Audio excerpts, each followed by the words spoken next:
দেখো বন্ধুরা, আজকে আমার ঘরে ঢুকে সকালবেলা আমার বাড়ির লোক রান্না করবে। ছোট ছেলের বউ কৌটার ভিতরে মুসুরির ডাল, সয়াবিনের প্যাকেট রেখেছিল।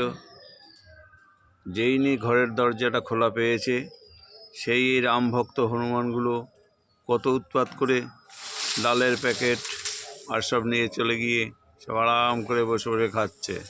এই রামভক্ত হনুমানের এত উৎপাত আর সহ্য করা যাচ্ছে না।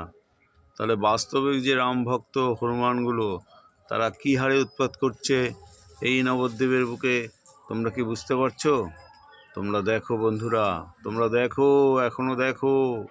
এই রামভক্ত হনুমানের উৎপাত আর সহ্য করা যাচ্ছে না। তোমরা দেখো, এই রামভক্ত হনুমান চরম উৎপাত করছে। বাস্তবিকরা তো আরো 100 গুণ বেশি উৎপাত করবে। বন্ধুরা দেখো, দেখো, তোমরা দেখো বন্ধুরা, দেখো।